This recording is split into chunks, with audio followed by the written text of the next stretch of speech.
Big breaking news మాత్రం అందుతుంది.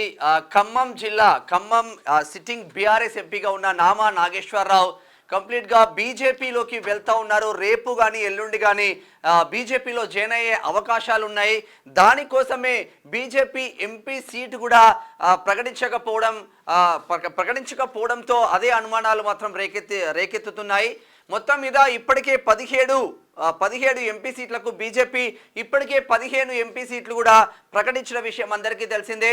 ఉమ్మడి ఖమ్మం జిల్లా ఖమ్మం ఎంపీ ఒకటి, వరంగల్ ఎంపీ ఒకటి ఇంకా ప్రకటన మాత్రం రాలేదు. ఖమ్మం నుంచి జలగం వెంకట్రావు బీజేపీకి జలగం వెంకట్రావుకి టికెట్ ఇస్తారన్న కోణంలో నిన్నటి వరకు వార్తలు వచ్చిన నేపథ్యంలో బట్ జలగంకి నామా నాగేశ్వరరావుకి కంపేర్ చేసినప్పుడు నామా అయితేనే బెస్ట్ అన్న కోణంలో కేంద్రంలో ఉన్న అధిష్టానం మాత్రం మొగ్గు చూపినట్టు తెలుస్తా ఉంది. మొత్తం మీద అంటే బీఆర్ఎస్కి ఒక బిగ్ షాక్ అనే చెప్పుకోవచ్చు. ఆల్రెడీ ఖమ్మం బీఆర్ఎస్ ఎంపీగా సిట్టింగ్ ఎంపీగా ఉన్న నామా నాగేశ్వరరావు పేరే మళ్ళీ కేసీఆర్ ప్రకటించిన విషయం అందరికీ తెలిసిందే. పేరు ప్రకటించిన తర్వాత కూడా కనీసం బీఆర్ఎస్ నుంచి పోటీ చేసే ఛాన్స్ లేకుండా పోతుంది. ఇంతకు ముందేమో నాకు టికెట్ కావాలని చాలా మంది నాయకులు కొట్లాడుకున్న పరిస్థితులు కూడా చూస్తూ ఉన్నాం.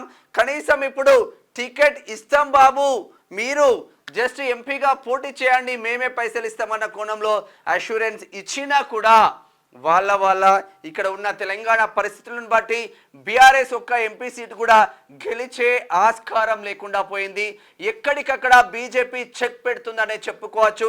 బీజేపీ మాత్రం ఈసారి డబల్ డిజిటే ధ్యేయంగా ఎంపీ సీట్లలో డబల్ డిజిట్ కంపల్సరీ సాధించాలని దృఢ నిశ్చయంతో ఉన్నట్టు తెలుస్తా ఉంది. మొత్తం మీద Khammam BRS sitting MP Nama Nageswara Rao బీజేపీలోకి వెళ్ళబోతున్నాడు. బీజేపీ టికెట్ నామా నాగేశ్వరరావుకి కన్ఫర్మ్ అయినట్లు వార్తలు వస్తూ ఉన్నాయి. మరి అదే జరిగితే ఖమ్మంలో బిగ్ షాక్ అనేది చెప్పుకోవచ్చు బీఆర్ఎస్కి.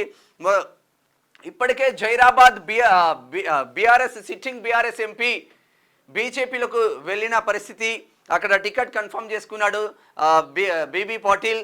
తర్వాత Nagar Kurnool sitting BRS MP P Ramulu కొడుక్కి భరత్కి టికెట్ కన్ఫర్మ్ అయింది.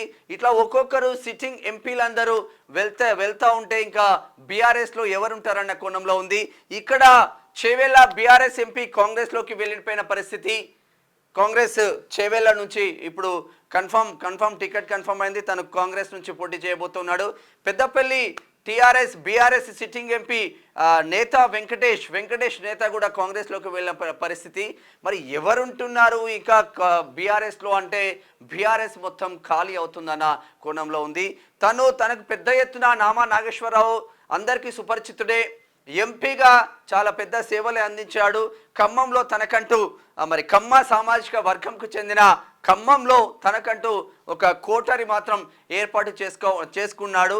మళ్ళీ నామా నాగేశ్వరరావుకు టికెట్ ఇస్తే గెలిచే అవకాశాలు ఉన్నాయని బీజేపీ మాత్రం చూస్తున్నట్టు తెలుస్తూ ఉంది. అదే జరిగితే బీజేపీకి అక్కడ కొంచెం ప్లస్ అయ్యే అవకాశాలు ఉన్నట్టు తెలుస్తూ ఉంది. మరి రేపు కానీ ఎల్లుండి కానీ అమిత్ షా ఆధ్వర్యంలో బీజేపీ కండువా కప్పుకోబోతున్నట్లు వార్తలు మాత్రం వస్తూ ఉన్నాయి. మరి అదే జరిగితే బీఆర్ఎస్కి ఇంకా బిగ్ షాక్ తప్పదా, అసలు ఒక్క సీటు కూడా గెలిచే అవకాశం లేదా అన్న కోణంలో మాత్రం వార్తలు వస్తూ ఉన్నాయి. చూద్దాం మరి ఏం జరుగుతుందో. సిట్టింగ్ ఆల్రెడీ పేరు డిక్లేర్ చేసిన తర్వాత కూడా వెళ్ళిపోతున్న పరిస్థితులు చూస్తూ ఉన్నాం. వరంగల్ సిట్టింగ్ ఎంపీ పస్నూరి దయాకర్ కాంగ్రెస్లో జాయిన్ అయినలు. అసలు ఇంక ఎవరుంటున్నారు? సిట్టింగ్ ఎంపీలందరూ కాంగ్రెస్ బీజేపీకి షఫల్ అవుతూ ఉంటే చివరికి పేర్లు ప్రకటించిన తర్వాత కూడా నామా నాగేశ్వరరావు ఖమ్మం సిట్టింగ్ ఎంపీ బీజేపీలోకి పోతుండడం గమనార్హం అని చెప్పుకోవచ్చు. ఇది జరిగితే బీజేపీకి కొంచెం ప్లస్ అయ్యే అవకాశాలు ఉన్నాయి. బీఆర్ఎస్ మాత్రం కంప్లీట్గా డీల పడే అవకాశాలు మాత్రం ఉన్నాయి. ఇది ఖమ్మం సిట్టింగ్ ఎంపీ నామా నాగేశ్వరరావుకు సంబంధించిన అప్డేట్. చూస్తూనే ఉండండి క్యూ న్యూస్. Thank you.